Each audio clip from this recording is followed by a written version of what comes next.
नमस्कार दोस्तों।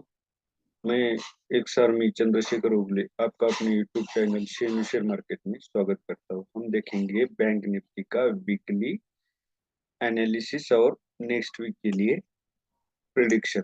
तो हम अभी इस वीक का अगर देखते हैं तो ये स्टार कैंडल बनी हुई है। जो लाइफ टाइम हाई था 41,930 का, सॉरी 850 का, उसको ब्रेक करने के बाद वीकली कैंडल ऊपर सस्टेन हुई है। वॉल्यूम भी अगर हम यहाँ से देखें एवरेज वॉल्यूम से ज्यादा ही है।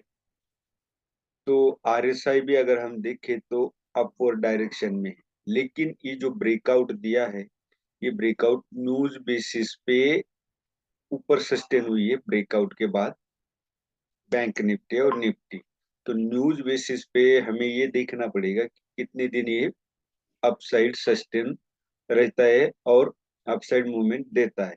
क्योंकि न्यूज बेसिस पे मार्केट ज्यादा दिन चलता नहीं, मूवमेंट देता नहीं। तो अब हम चलते हैं डेली की तरफ कि डेली में क्या कह रहा है। अभी हमने वीकली में देखा था स्टार कैंडल थी और डेली में है डोजी कैंडल। अब डोजी में क्या, बायर और सेलर्स का फोर्स बराबर है क्योंकि दोनों साइड्स लेग एक बराबर है। और ये लेकिन एक प्लस पॉइंट ये है कि ये ब्रेकआउट के बाद अपसाइड सस्टेन हुई है। और आरएसआई अगर आप देखो तो इस तरह थोड़ा सा फ्लैट है, लेकिन डेली का वॉल्यूम अगर आप देखें तो रेड है। रेड मतलब क्या है, अभी इसमें दोनों ही है। ऊपर हमारी जो प्राइस कैंडल है वो यही शो कर रही है कि बायर और सेलर दोनों का फोर्स बराबर है। अब दोनों ही कंफ्यूजन में है कि मार्केट को किस तरफ ले जाना है। तो सोमवार को जब एजेक्स निफ्टी और डाउ जोन ओपन होगा तो उसके अनुसार अपना मार्केट अब तय करेगा कि मार्केट को कहाँ जाना है। फिलहाल अभी मार्केट इनडिसिसिव है और बहुत बड़ी क्वांटिटी में ट्रेड ना करें। क्योंकि ब्रेकआउट के बाद एक पुल बैक भी जरूरी है। थोड़ा सा मार्केट ऊपर जाके एक पुल बैक दे, इस तरह मैं आपको दिखा देता हूँ। ये इस तरह जाके इस तरह आए, फिर मार्केट ऊपर जाए, तब आप अपने फुल क्वांटिटी में ट्रेड करें। फिलहाल कम क्वांटिटी में अपना ट्रेड करें। और स्काल्प 30-40 पॉइंट भी मिल जाए तो बहुत है, स्काल्प ट्रेड करे। बहुत बड़े टारगेट के लिए ना बैठे, भले मार्केट चले जाए। यही तो खासियत होती है एक ट्रेडर की कि ट्रेडर एंट्री और एग्जिट कहाँ पे करना है, कब करना है और कितनी क्वांटिटी के साथ करना है, ये उस मार्केट स्ट्रक्चर को देख के करता है। ना कि कल मार्केट खूब भागा है तो मैं फुल ट्रेड के साथ क्वांटिटी करूंगा, या मार्केट खूब गिरा है तो मैं फुल ट्रेड के साथ पुट लूंगा। इस तरह नहीं करना है। मार्केट का ओवरऑल स्ट्रक्चर तुम्हें क्या दिखाई दे रहा है।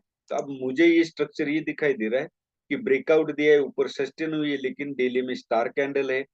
तो इसके नीचे अगर मार्केट आता है तो मैं सेल भी करूंगा, अब इसके ऊपर जाता है तो मैं बाय करूंगा, लेकिन बहुत कम क्वांटिटी में। क्योंकि एक थोड़ी सी अपसाइड मूवमेंट के बाद पुल बैक आना बहुत जरूरी है। तब हम इसको मान सकते हैं कि ये ब्रेकआउट फेक नहीं है, करेक्ट है। क्योंकि हमेशा ब्रेकआउट 80% ब्रेकआउट, आप अगर एनालिसिस करोगे शांति से तो आपको दिखाई देगा कि 80% ब्रेकआउट ये फेक होता है। तो अब हम आवरली में चलते। और एक बात यह है कि अगर आप इसको देखोगे, हार्मोनिक पैटर्न अगर हम यहाँ पे लगाते हैं एक सीबीसीडी पैटर्न, तो यहाँ से ये हुआ, ये हुआ, और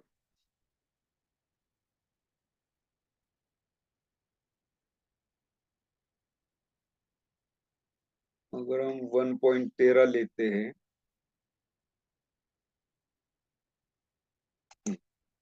1.13 का तो इसने जो हाई लगाया है वही आ रहा है। आप अगर देखो तो ये वही पे आ रहा है।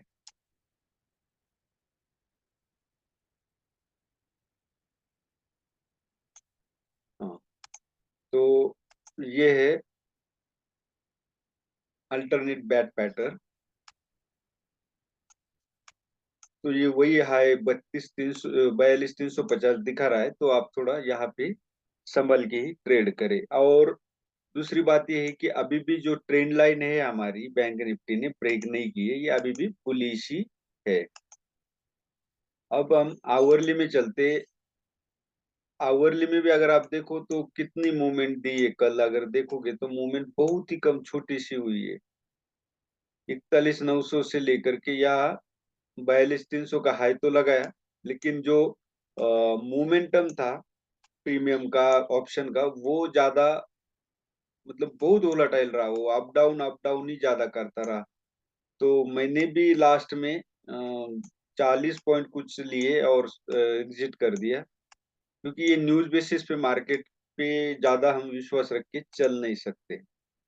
अब अगर या आरएसआई आप देखोगे तो ये आरएसआई आवरली में फ्लैट हो चुका है, और हम इंट्राडे में अगर चलेंगे तो हमें इंट्राडे में और कंसेप्ट क्लियर होगी। सॉरी, आवरली में आपको एक बात और दिखाना भूल गया। आपको ये वीकली सपोर्ट रेजिस्टेंस, सपोर्ट अभी रेजिस्टेंस था, जो अब सपोर्ट का भी काम कर सकता है। अब आवरली में अगर देखोगे, हमें इंट्राडे में आवरली का देखना बहुत जरूरी है। तो आवरली में अगर हम देखते हैं तो देखो कहा जाता है, ये जाता है 41,940 पे। तो हमारा सेल भी अगर कल बनता है तो 41, सॉरी, 41,940 के नीचे ही बनेगा। तो मैं ये मानते चलता हूँ कि 41,900 के नीचे ही हमारा सेल बनेगा।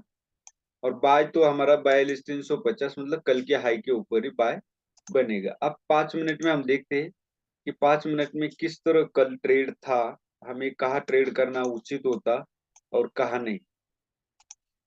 अभी आवरली में अगर हम यहाँ सपोर्ट निकालते तो यहाँ देख सकते, या 2 पॉइंट थे, मतलब डबल टॉप बनाया हुआ था। तो यहाँ पे हम एक रिस्क, क्योंकि हैमर था, डोजी कैंडल बनी थी, तो इसके ऊपर हम एक कॉल बाय कर सकते थे। मैंने यहीं पे बाय किया, और जब यहाँ पे ये नीचे आने लग गए तो मैंने यहाँ पे एग्जिट कर दिया। और उसके बाद हमारा कॉल यहाँ पे बनता था, क्योंकि ये डबल टॉप बनाया हुआ था, या 2 बार रिजेक्शन आया था। और यहाँ अगर आप देखोगे तो इसको अगर आप काउंट करते हो तो ये एक हेड एंड शोल्डर भी पैटर्न था, तो इसके ऊपर एक बाय बनता था हमारा। हेड एंड शोल्डर भी आपको दिखा देता हूँ, ये इस तरह हेड एंड शोल्डर था। उसके बाद ये हुआ, ये इस तरह था। तो आप यहाँ पे भी एंट्री कर सकते थे, या इस कैंडल के ऊपर एंट्री कर सकते थे। उसके बाद अगर आप देखो तो यह कॉल सेल करने में फायदा रहता, लेकिन ये डबल टॉप पैटर्न भी नहीं बना था। और यहाँ डबल टॉप पैटर्न कई आज अगर इस तरफ आता तो हम यहाँ पे सेल कर सकते थे। अब कल के लिए मतलब एक ही ट्रेड था बैंक निफ्टी में, वो चाहे यहाँ पे ले सकते थे या यहाँ पे ले सकते थे, यही एक ट्रेड था। अगर आप अभी देखोगे कल के लिए 42,350 के ऊपर बाइंग और 41,900 के नीचे सेल, बहुत बड़ा gap up gap down open होता है, तो आप 30 मिनट की रेंज का इंतजार कीजिए और उसके बाद ब्रेकआउट भी कीजिए। वैसे मैं अपने टेलीग्राम चैनल पे अपडेट देता रहता हूँ, शेयर शेयर मार्केट, आप इसको ज्वाइन कर सकते हैं, जिससे आपको सीखने को मिलेगा और स्टॉक भी मिलेंगे स्विंग ट्रेड के लिए, और आप अपना कैपिटल इसमें जो बोल सकते हैं कि बढ़ा सकते हैं स्टॉक में स्विंग ट्रेड से। स्विंग ट्रेड भी कोई गलत नहीं होता है। तो ये था हमारा अपडेट, बहुत बड़ा ये गैप है। अब ये देखते हैं कल गैप फिल होता है कि गैप आवे, जिसको रन आवे बोलते हैं हम, रन आवे स्ट्रेटेजी बैंक निफ्टी यूज करती है। ये हमें कल देखना पड़ेगा। तो वीडियो अच्छा लगे तो लाइक कीजिए, शेयर कीजिए और सब्सक्राइब कीजिए। धन्यवाद, जय हिंद।